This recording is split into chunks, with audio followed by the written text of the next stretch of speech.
El arte africano estaba relegado hasta hace poco a los museos etnográficos, pero su influencia en el arte occidental y el ser una fuente de inspiración ha hecho que este tipo de arte se mire con otros ojos.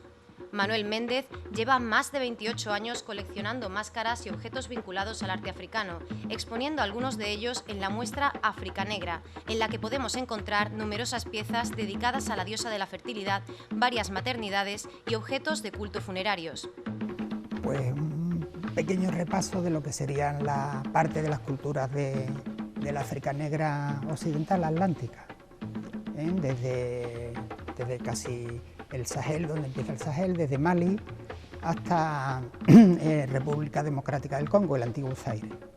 Un poco hay una representación de distintas culturas que se desarrollan en esta zona, que son normalmente debido a culturas agrarias, que es la que produce este tipo de arte. Pues distinto, creo yo, ¿no? Yo creo que casi todo el mundo, por muy poco que conozca el arte africano, lo identifica. Es un continente desconocido, considerado muy pobre, pero con un arte muy poderoso que casi todo el mundo, al ver una pieza africana, una escultura africana, lo identifica con África, aunque no sepa ubicarlo, ¿no? Pensamos a veces que África es un país, África es un continente gigantesco, ¿no? Y eso, con mucha potencia.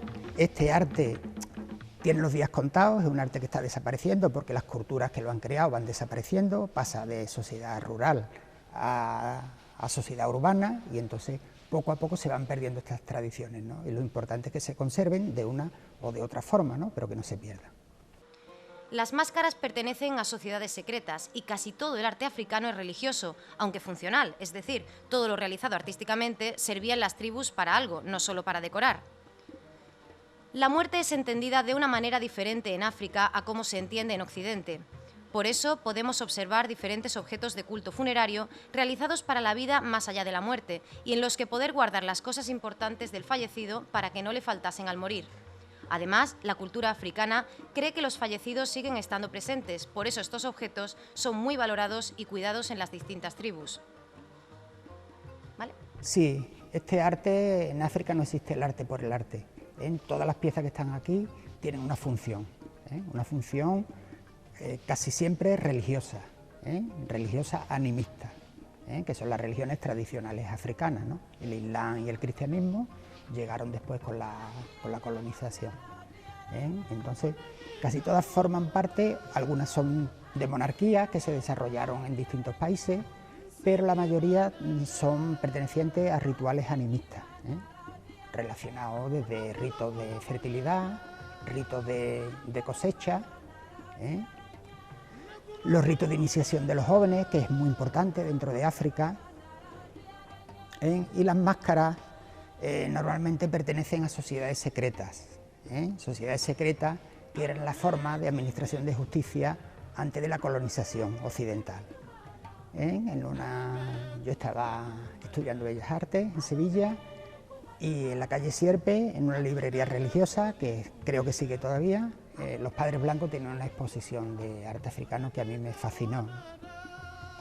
Pude comprar una máscara, que es la que está en el cartel, y un pequeño fetiche, mambila, que no está aquí.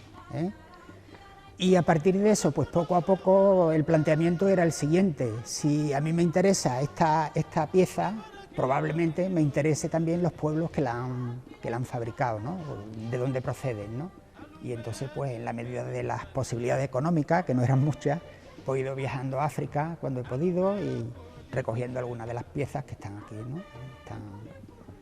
Y nada, y sorprendiéndome mucho más, claro, es quizá más interesante que las piezas, la trastienda de las piezas, ¿no? Encontrar información, que es un poco complejo porque hay muy poca publicación en español, y enterarte, visitar estas poblaciones que producen este tipo de arte, y darte cuenta de que tiene una riqueza cultural que aquí nosotros no conocemos, desconocemos y por supuesto no valoramos, ¿no? No lo consideramos. De hecho, yo en la introducción del catálogo digo que hasta hace 50 años esto no era considerado arte, ¿no? De hecho, en España no existe ningún museo de arte africano, ¿no?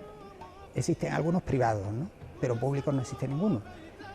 Las pocas piezas que hay están en el Museo Antropológico Nacional, pertenecen a la Guinea Ecuatorial, que era la antigua Guinea Española, y son piezas Fan, de la etnia Fan y Bubi, ¿no?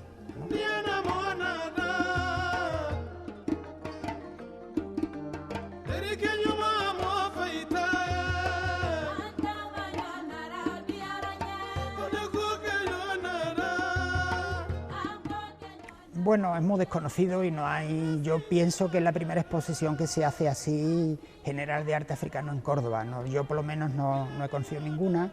Hubo una hace como 4 o 5 años, que es de una colección particular de Javier Ballesteros, de Sevilla, que es de instrumentos africanos. Tiene una colección magnífica, yo creo que es la mejor de España, por supuesto, ¿no? Pero así en general, representando las distintas piezas escultóricas que se hacen, yo creo que es la primera. Entonces la hemos hecho coincidir un poco con el Festival de Cine Africano y hemos procurado que sea una visión general, ¿no? La idea es, en función de la aceptación que tuviera, ir haciendo ya algunas monográficas, a lo mejor en años próximos, ¿no? Muchos de los coleccionistas son pintores. Yo soy pintor también, soy profesor de dibujo artístico en la Escuela de Arte, en Dionisio Ortiz, en la calle Agustín Moreno, y soy pintor, y muchos pintores, incluso contemporáneos. Yo creo que empezó la fascinación por el arte africano, pues empezó, como lo sabéis, con Picasso, Juan Gris, todo esto a gente de la Escuela de París, era coleccionista de arte africano, ¿no? Y yo creo que la fascinación sigue porque hay bastantes pintores, yo conozco a varios pintores que también coleccionan arte africano. Como una inmediatez en llegar a la gente que es difícil de encontrar en mucho del arte contemporáneo, y sirve de fuente de inspiración, sigue sirviendo, con la diferencia que en la época de Picasso se conocía muy poco del arte africano y se confundía incluso con el arte de Oceanía, ¿no? Y hoy sí se distingue, hoy hay mucho más conocimiento, hay mucho más estudios antropológicos y se conoce mucho más el arte. Entonces, en la época de Picasso se miraba un poco más la superficie de las obras y hoy se mira un poco el interior, la función para qué están hechas y un poco la carga espiritual que tienen una carga espiritual muy potente, ¿no? Eso quizás sea lo que no se ve en principio, pero lo que nos fascina del arte africano, ¿no? Que hay algo que uno no entiende, pero que sabe que está ahí, ¿no? Coleccionistas, la verdad que hay, es un mundo un poco secreto, porque aquí no hay asociaciones ni nada de eso de coleccionistas, como a lo mejor en Francia o algo de eso, pero sí hay gente que dedica su esfuerzo sobre todo a conocer este mundo, que es un poco complejo porque no hay estudios aquí universitarios, ¿no? Hay estudios de historia de África en algunas universidades, pero estudios de arte africano en concreto no existen. Entonces todos formamos parte de una legión de autodidactas, ¿no? Que nos vamos formando poco a poco y con una bibliografía que en español casi no existe, Está en francés o en inglés, casi toda.